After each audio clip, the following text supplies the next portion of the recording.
and specifically how to go about winning money, funding, budget for that big intranet redesign, whether it's a new intranet platform, or just a facelift. We're going to talk about the business case and the importance of being an employer of choice, metrics for selling.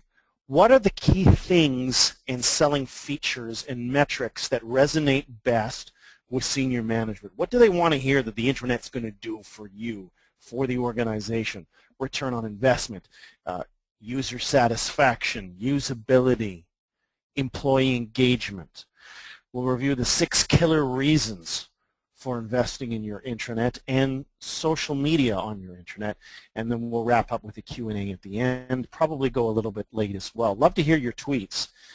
You can tweet. My handle is there, Toby Ward, as well our corporate handle on intranet's Intranet2, which is also the hashtag for today. Later on I'll go in and I'll retweet a couple of you and look for the very best tweets of the webinar. Just a couple of quick words on us in case you are new to this webinar series. We do this once a month on intranets, either from Prescient Digital Media or our sister company, Social Business Interactive. In short, we assess, plan, and design and deliver world-class intranets. We've worked with more than 200. We've been around for 1,300 years. 1,300 years. 13 years. More than 200 intranet projects. First to study and formally define the social intranet. First to formally define a formal dedicated intranet project methodology. We've worked with many leading organizations, particularly in North America and Europe. And if you want to know more about this presentation or former presentations or webinars that we've hosted, again, it is monthly. You can check out our SlideShare channel for the slides after the webinar.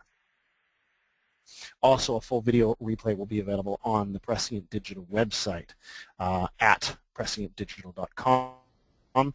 And for future webinars and events, not the least of which would be the Intranet Global Forum Conference in Los Angeles next month, just go to the website. Again, look for Intranet Insight, the newsletter, subscribe. It comes out once a month, lots of articles and notifications on webinars and events. The next webinar, by the way, will be the best intranets from the Intranet Global Forum. This is the Los Angeles version of our annual conference on intranets. We have some great speakers from around the world, including Cisco and Unisys and others. If you can make it there in person, great. That's March 6th and 7th in Los Angeles.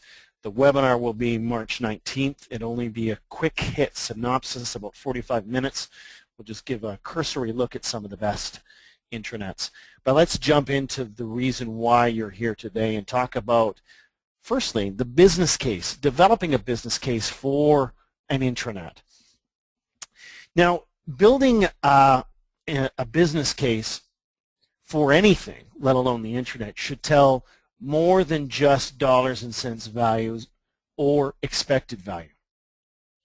The business case should weave a complete story. It should talk about not only the cost and the anticipated return of the cost, but what are the general benefits?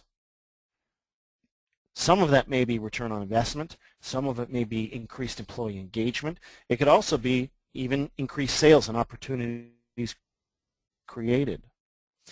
This was the intranet methodology that we developed and that we follow with our clients. We represent it as an iterative cycle because the intranet should never be considered a project, certainly not an IT project, but a process. It's something that's living and growing and adapts and evolves over time, many years. And in one given year or year and a half, you may come full circle in this cycle in any given year. Certainly you should be doing so at least every 2 years. Assessment, understanding what you need to do, what the company needs, what senior management needs, what employees want and expect. The planning is then developing the plans and designs for meeting those needs and requirements. The technology is then scoping out the technology and ensuring that it will be everything that it could and should be before you go and implement. And then last but not least, adoption. Because if you build it, they will not come necessarily. You need to educate people. You need to promote it. You need to tell them why it's of value. Marketing, communications, training. Let's start with assessment, identifying the problems and needs and what you need to do. First, when we go in and we work with a client, we establish these scores. We call it the strategic and heuristic evaluation. We establish benchmark scores for 400 different criteria, although they're categorized by 6 overarching categories: design and layout, information architecture and usability, content, tools and innovation, planning and resources, and search.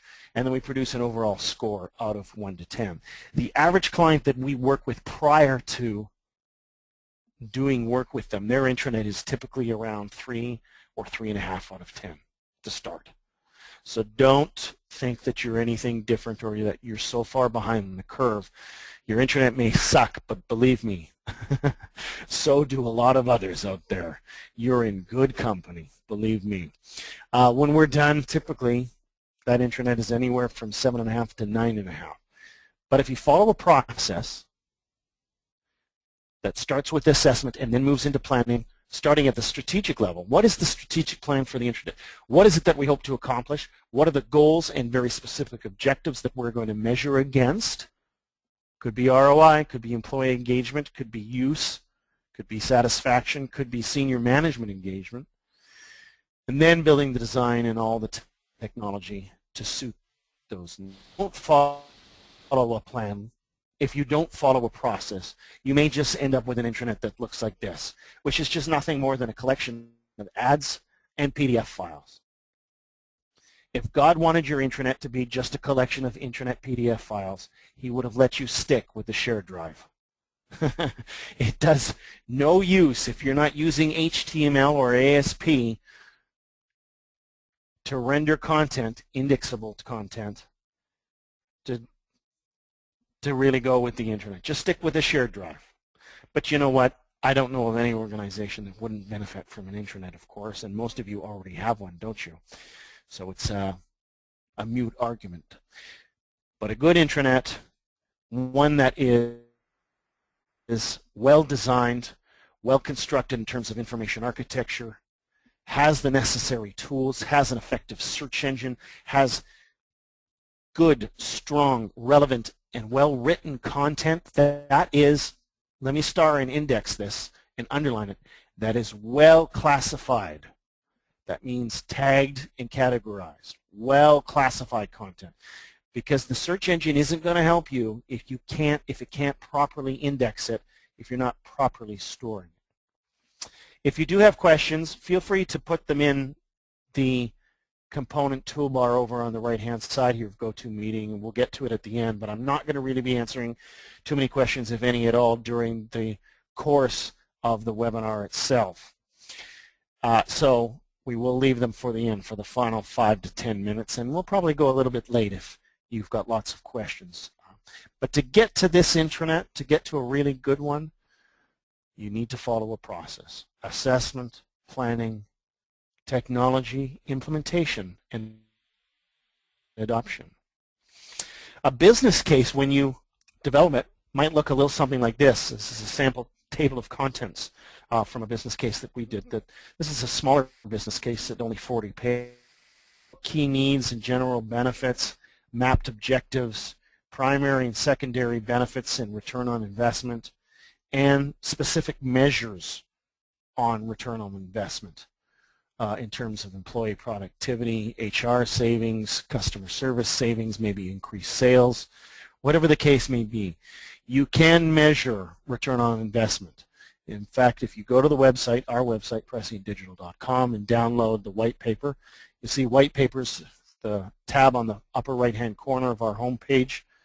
It's a free paper. It's 70 pages. There's tons of measurement examples and case studies on return on investment in that white paper, finding ROI. Let's talk a little bit about being an employer of choice, because this is really important in this day and age where so many baby boomers and older generation types are retiring and the younger generations are coming into the fold, and we as companies are trying to attract this talent because good talent is tough to come by. And if you want good talent, you need to be an employer of choice. You need to be an attractive destination to potential employees. If you don't have a good functioning intranet, then forget it. You're going to look archaic, out of date, if not even openly neglectful of employees, employee processes, and employee communications. Keep in mind, the median years a person stays with an organization, and this stat is now 3 years old, is 4.1 years. The average person will have 7 to 10 jobs over the course of a career. But guess what? The millennials that are entering the workforce right now from college or late from high school, they're going to be in even more jobs over their career. And the median years that they stay involved will be even less. They're more demanding, they're more picky and fickle, and they want the best tools available at their fingertips. And that